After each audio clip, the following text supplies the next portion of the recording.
All right, welcome back to the podcast.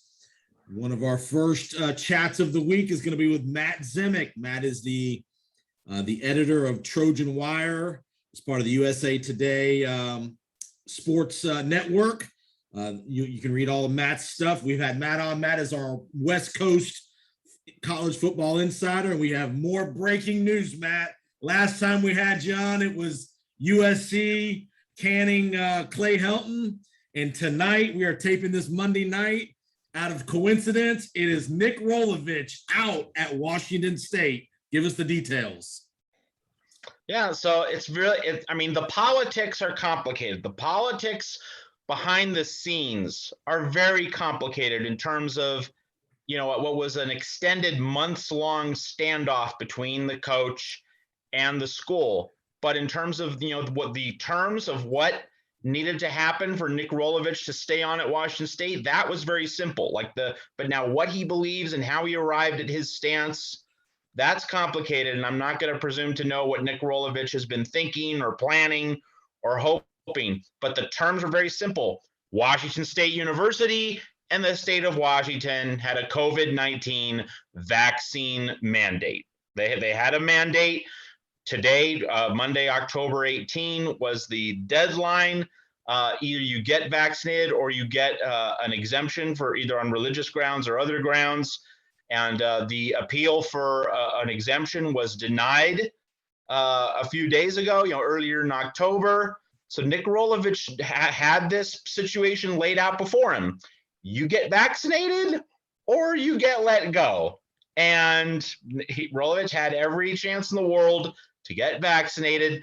And again, let's be very clear here. This is not saying or implying that getting the vaccine is inherently good or inherently the right thing, because I know that plenty of Americans, have concerns about it or think that it's an infringement upon personal freedom.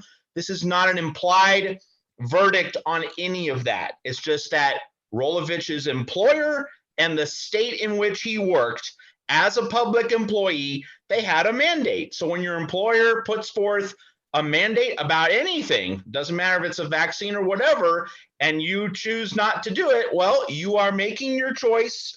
You're living with your choice. Yep. Nick Rolovich chose to not continue to coach Washington State. That is how we should frame this. And that doesn't mean Rolovich is an idiot. It just means that was his choice. He chose not to coach. We shouldn't view this as Washington State fired him. It's Rolovich chose not to continue to coach. Doesn't imply that it's good or bad. Doesn't imply that it's smart or dumb. Maybe he wants to do something else with his life. Hey, it's a free country. You can do that as a private citizen. But the state and the university had a mandate. He chose not to comply with the mandate. It's his choice. That's fine. It's he was able to exercise his view, his opinion, his stance, but this is the cost of it. We talk all the time. Everybody has freedom to do whatever they want, but there are consequences to your freedom and your choices. In all walks of life. The reason I'm talking to you about this is obviously Rolovich is the first sports figure that we know of that's lost their job especially from a coaching perspective because of the refusal to get a vaccine. All the players have had to do it, training staff, operations, all the people in the university have had to do it and made the sacrifice. And here's the thing, it's a sacrifice. Do you think every player in college football in the NFL wants to get a vaccine? No, but it's a sacrifice. And for Nick Rolovich, I'm going to call him an idiot because he's an idiot. To give up $1 million plus job as a head coach of one of 120 Division I college football programs, that's an idiotic decision by Nick Rolovich. I know everybody has religious views, different opinions of the vaccine, but in this day and age, that's idiotic for him to do that. I completely understand. That's a completely reasonable point of view. I just think that, life isn't all about money. It isn't just about privilege. Right. So I don't think we should necessarily say that if you give up a ton of money, you're being an idiot. But I do certainly, I respect that point of, he has a very privileged position. And some of what he has said does point to the idea that he feels somehow victimized. Well, yeah, he is not a victim. No. And so to the extent that he has engaged in any kind of, victimology, like woe is me kind of speech, yeah, that is certainly misplaced, and we shouldn't allow that to be the verdict on Nick Rolovich. He's not so much a victim. We can just say that, he couldn't find a workable middle ground. And here's the other thing. Last year, he threw some of his players under the bus for not being a team player in the middle of the pandemic when it broke out. Right. That's really the thing I have an issue with. Because like if you as a coach are going to demand that your players sacrifice, and then as you said, getting the vaccine is a sacrifice. It is. So if you're going to throw your players under the bus for not buying into the team concept you're trying to create, or at least you claim to want to create, but then you won't sacrifice yourself. Now that is where I think Nick Rolovich can and should be fiercely criticized for how he's gone about his business here. He's let down 120 families who entrusted their son to come play at Washington State. All those people, all those families. You ask these kids to wake up at 6 o'clock in the morning to work out, to go to study hall at night, sacrifice their time in the summertime, but you won't get a shot. That's been universally proclaimed to be, again, everybody has different views of having to get a shot, but the shot's not like it's just ridiculous in my opinion. And this is a niche. Football coaching is a niche. You're not going to find another $1 million job as a head coach. He will not get another head coaching job, I don't think, at the Division I level due to this stance. I don't think so either. I have seen rumors flying around Twitter on Monday night that he already has another job lined up in a state which doesn't have a mandate. I don't know what to make of that. And in terms of whether he'll get another job, let's remember Bobby Petrino had the scandal with Jessica Durrell at Arkansas. And then remember, it wasn't the sex, it was all the interference with Arkansas's internal administration, with the hiring processes. Petrino intervened in that in all sorts of very unethical ways. That should have gotten him, banned from ever being a head coach anywhere again, but it didn't. But so I am a cynic about coaches doing things that should bar them from future employment as head coaches. Not talking about coordinators. I'm talking about head coaches. Right. Bobby Petrino continued to get more chances. So this being America, this being where we are, Jason, I'm not really confident that he won't get another head coaching job. Nick Rolovich and Bobby Petrino, from a coaching perspective, are in far different universes. Bobby Petrino had a reputation of being a fantastic football coach who was not a great guy off the field. Nick Rolovich doesn't have that reputation of being that elite of a football coach, in my opinion. Well, in terms of the X's and O's and the credentials and the achievements, no. But in terms of someone out there falling in love with a guy and looking past all the questionable bad decisions and the soiled or tainted history, like we see that all the time. I get it. And you would certainly agree, I think, Jason, that just in our broader American reality beyond sports, people in positions of power generally do not get held accountable for either breaking the law or being unethical. Generally, it does not happen. And so I'm just a raging cynic on that point. You're right. Hopefully, it's just my opinion, I hope Nick Rolovich doesn't get a penny out of Washington State. I don't know what the contractual stipulation is of him getting dismissed. I hope that, if you're Nick Rolovich, don't take the money. If it's that big, that important to you, don't take the money. Because if you take the money, you just show how much of a hypocrite you really are, in my opinion. It's almost like he was trying to get fired. Yeah, really. If you're turning down the money and then you want to claw it back when, there have been dozens of court rulings that say, states have a right to enforce these vaccine mandates. Well, I mean, if Nick Rolovich, if you want to sue, go on ahead. But your chance to get money was by continuing to be employed. Right. And again, he chose not to be employed. Like, this isn't something that is passively happening to him, something that is falling upon him, crashing down upon him. No, he chose this. And this has been in the making. This has been in the making for 3 months. This is not like a week ago they said you had to do this. He's known about this for months. And again, all of his players were expected to do it. You know, all the staff members, everybody had to comply, and they've all done it except Nick Rolovich. Well, 4 Washington State assistants have been let go, and they also did not get vaccinated, which reinforces all this stuff about, Rolovich wanting his players to buy in, hoping his players will do what he and his staff, tell them to do. And yet here you have Rolovich and 4 other assistants not doing what their superiors tell them to do. That's really what gets me, is that he thinks he can boss around his players, but then he's not willing to take orders from his superiors. That's the real inconsistency. And he had time to arrive at a middle ground here in terms of, let's say he still didn't want to take the vaccine. Okay, fine.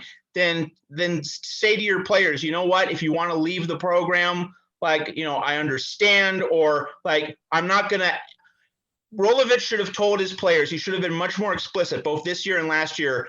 I'm not going to ask you to do something I'm not prepared to do myself. Because isn't that ultimately the test of a true leader? That you don't ask something you can't do yourself.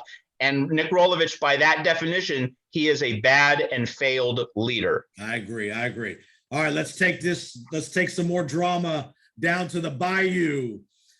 Ed Orgeron, a guy you know well, have some experience with at USC, out at LSU. They pull off a big win against Florida over the weekend. There's been rumblings the last couple of weeks coming out of Baton Rouge. Is this going to be the end? You got a new athletics director. They come to an agreement over the weekend on, I guess it's Sunday, yesterday, that Orgeron will depart at the end of the year. I guess he's going to get about $17 million out the door at LSU. Just your thoughts. And again, this is as much on the field as off the field. LSU had not been doing well on the field the last couple of years, but there have been some pretty dubious allegations involving some sexual misconduct and how they handled that within the football program the last several years that Orgeron's been there. As much of it's off the field, I think, as is on the field. Your thoughts? Yeah, well, first a quick word about Ed Orgeron, precisely because of the off-field behavioral problems that were part of the reason he was pushed out this early at LSU. For that reason, I've heard Orgeron to Miami, Orgeron to other jobs that are open up. No, he is not going to be a head coach, certainly in the next cycle. Now, this doesn't mean he won't be a head coach in maybe 3 years. Right. But he's not going to be a head coach anywhere in 2022 for that very reason. That is let's get that point out of the way. Now, in terms of the significance in the coaching carousel. So here you go. LSU and USC both open at the same time. And so obviously from my USC perspective, a huge question is, does this affect USC's top 2 candidates? And I can certainly see James Franklin, who has coached in the SEC before at Vanderbilt, thinking, maybe not Los Angeles, maybe Baton Rouge is where I might relocate, because I probably have a better chance of winning the national title at LSU than at USC. And as a USC observer, I could say, no, it's out here in LA. But no, it is LSU. Les Miles won a national title at LSU. Ed Orgeron won a national title at LSU. You can amass so many resources with in-state Louisiana talent. Yep. And you don't have competition within the state. Like Tulane's not a legitimate competitor. So you have that Louisiana talent. Also, you can get into the Houston recruiting area, Florida. And beating out Texas A&M for that, Houston talent. So at LSU, I mean, it's the proof is there. It's certainly in the 21st century, with all the national titles LSU has won. Yeah, you can win big more readily at LSU than you can at USC. Doesn't mean you can't be a rock star at USC. I mean, look at what Pete Carroll did. But in terms of winning national titles, you have that SEC advantage. If you are able to beat Alabama, you're going to get the benefit of the doubt in a college football playoff argument or question if it comes up. I mean, LSU, after all, won the BCS title in 2003, whereas USC didn't get into the BCS championship game, and that's that SEC brand. Like in close calls, it has a tiebreaker. So anyway, James Franklin might think that LSU is the better job than USC. So that's a major complication. And there's also the question of Luke Fickell, the other top USC candidate. Does LSU appear especially appealing to him? Now, there's a lot of industry scuttlebutt. It's been around for years, Jason, that Luke Fickell wants to stay in the Midwest. Okay. And he wants to get a premium Big Ten job. He doesn't want to go outside of that region. So here's a fascinating plot point, Jason. Mel Tucker, Michigan State, he was Kirby Smart's defensive coordinator at Georgia. There are some LSU boosters, and I talked to the editor of LSU Wire, one of our partner wire sites, USA Today, Gannett. He said that there's a contingent of LSU boosters. How large that contingent is, I don't know. But it's one of the factions behind the scenes in Baton Rouge that wants Mel Tucker, or at least would really like to bring Mel Tucker to LSU. So let's just entertain that possibility. I'm not saying it's likely, but just let's say, that's in the ballpark of possibilities. And let's say that happens. All right. So Michigan State's open. Luke Fickell could then go to Michigan State, and he stays in the Midwest, but he goes to the Big Ten, which is what many people feel he's been wanting to do for several years. There would be precedent for a Cincinnati coach to go to Michigan State. Mark D'Antonio made that precise move in his career. So that's just one of the many different potential plot points in the coaching carousel that we're going to be following over the next several weeks. And if Tucker were to go to LSU, that'd be the second time LSU went to Michigan State, i.e. Nick Saban, who they brought to LSU from Michigan State. So another who Mel Tucker coached under Saban before he went to Kirby Smart. So there's a little bit more SEC connection. He knows the recruiting wars, the trails of the SEC. So that's a good name. Also, I heard today, would Jimbo Fisher be a potential possibility with his LSU connections with Saban and him being an assistant coach at LSU for many years?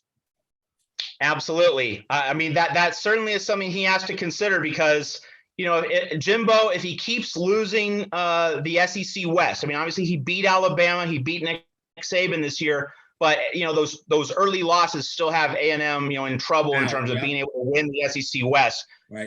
Jimbo could certainly think, am I ever going to win this darn division?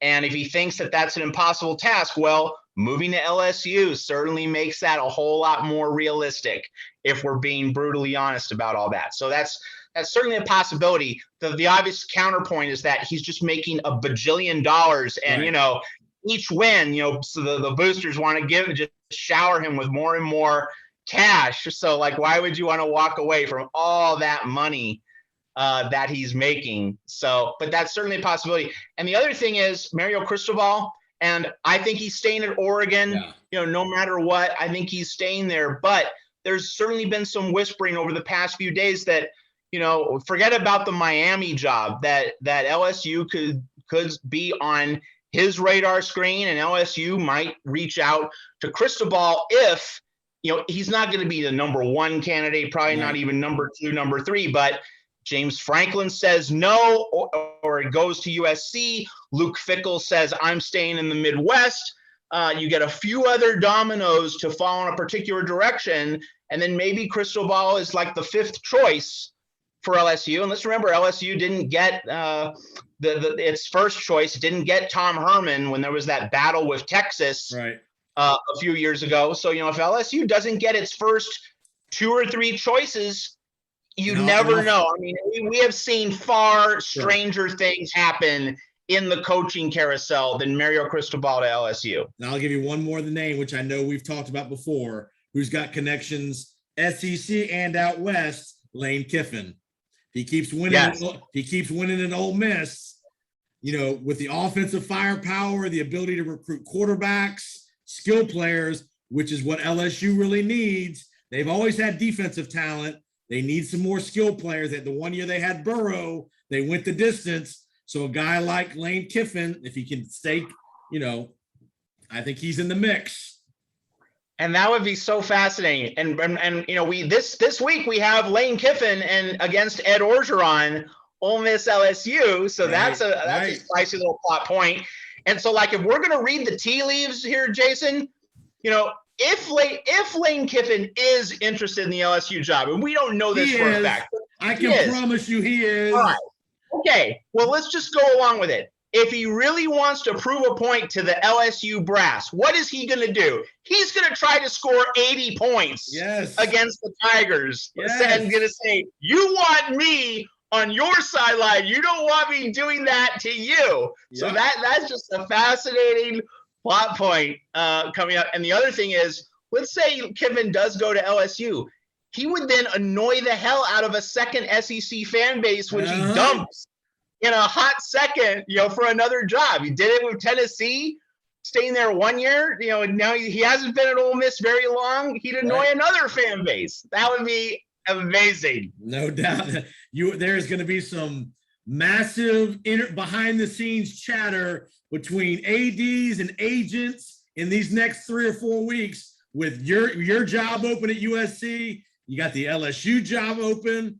There's going to be probably another couple. Miami probably is going to come open. Florida, I don't think Florida State, but you never know. But never know. Yeah, big jobs. Miami's likely to come open, and I would also say Virginia Tech's likely to come open as well. So people are going to be taking some proactive shots here to get their guys. So it's going to be very interesting to see this next 4 or 5 weeks as we head to Thanksgiving.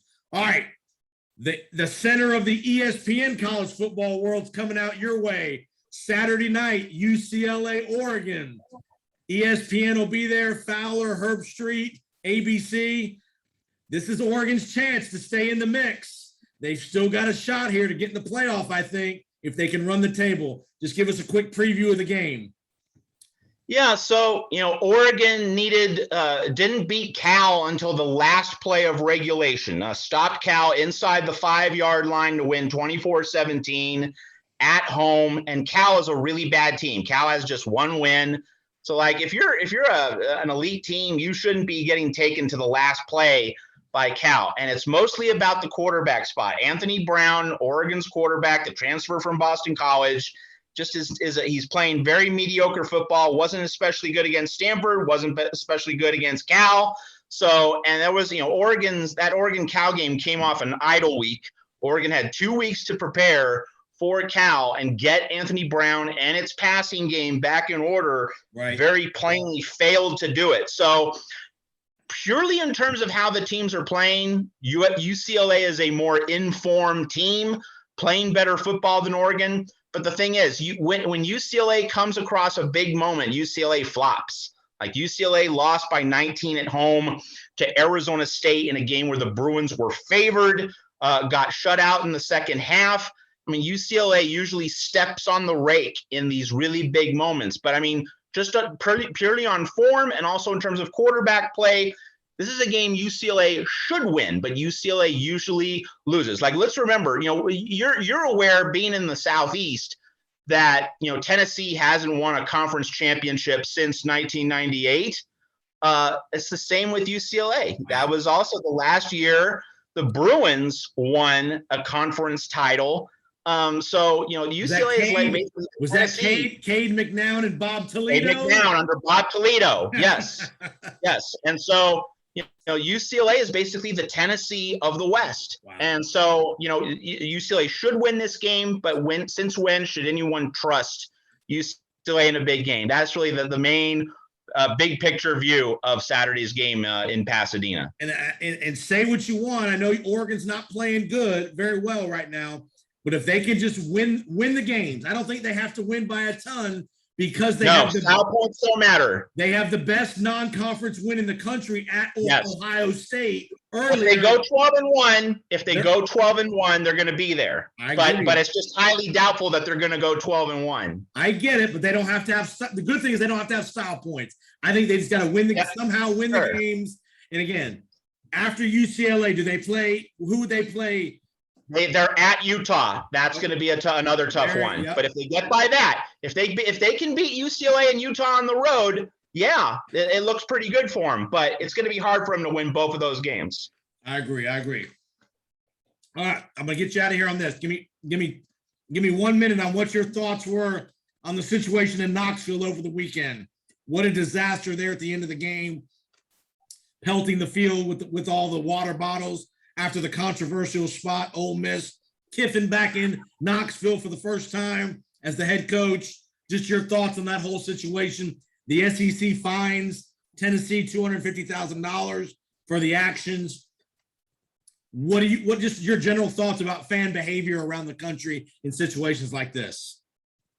Well, this was 12 years in the making, wasn't it? You know, it was 12 years since Lane Kiffin was head coach in Knoxville. And again, he left the program and, caused an uproar to go out your way. To go your way. Yes.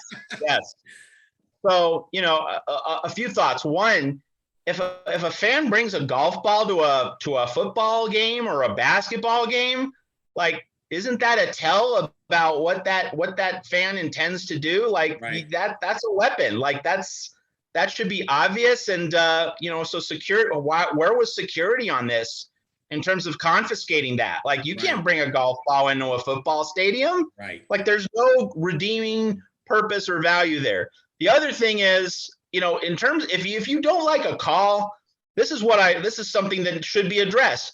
When there's a really blatantly bad call that influences a game, think of that Miami Duke kickoff several years ago. It was the last play of the game, and it was obvious that the Miami runner was down. Like, there's no way that play should have stood. Duke should have won that game. There should be a better process for overturning calls after games have ended. There should be a way for the conference office to step in and say, you know what, that call was wrong and the other team should win. Now, the thing with Miami Duke was that was the last play. Right. So you could very easily just award the game to the other team. Now, in Ole Miss, Tennessee wasn't the case, but like in baseball games used to be played under protest. Right. There should be some better way of resolving these grievances. And here's the instructive point, Jason, and this is not to excuse the behavior we saw in Knoxville. Of course, it was disgusting and gross, but if there was a sense that these grievances would be listened to and dealt with more fairly, more reasonably, well, fans wouldn't get as upset. Again, not meant to excuse the behavior, but there should be a better way to address these grievances. Like, the Yankees and Royals, the George Brett Pine Tar game, like, there was a protest and the game was resumed at a later point in time. Are we saying we can't ever do this? Are we saying that Ole Miss couldn't go to Neyland Stadium on the first Saturday of December to finish the game from the point when it was interrupted? I mean, if they're in the SEC championship game, okay, but if they're not, right, why not make it up? I mean, is it that big of a hardship to ask those teams to make up that game? I think in that case, in that situation, Saturday night in Knoxville, the call was not an egregious miss. Now, we can debate, did he make the first down or not? They looked at it on replay. And again, people have to realize not every game has the same number of cameras for replay. The higher profile games get more cameras. So that was not a high profile game. So you didn't have every single camera angle to determine where he was at. It was upheld. You couldn't determine where he was at. So Ole Miss wins the game. And again, Tennessee had the ball at the 20-yard line to win the game, 2 shots to win it. So you can say, you can make an argument there too. But, bad look for the SEC and bad look for Tennessee, So no question. Matt, great work, man. Keep it up. We will be in touch as we get towards the college football playoff. Tell everybody where they can find you one more time online. Yeah, so I'm on Twitter at Trojans Wire and on the web at trojanswire.usatoday.com. Just covering this USC coaching search, covering how the LSU coaching search might affect the USC coaching search. So, coaching carousel is really the thing that we're covering this year because, USC is an afterthought on the field, dreary, dreadful performances. I mean, it's just a lame duck season. The players have mentally checked out. They just want to get to the off season, find out who their new coach is. Then they'll be reinvested emotionally But really, our next several weeks, it's coaching carousel. So you want to turn to Trojans Wire for extensive coaching carousel coverage. We have you covered here. And you do. Matt does a great job. And I know the next time we have you on, by coincidence, somebody else will get fired out of the blue 2 hours before we're supposed to talk. Keep it up, Matt. Another Black Monday. The Black Monday, brother. Keep it up. Great work. And we'll talk to you real soon. Thanks so much, Jason. All right, buddy.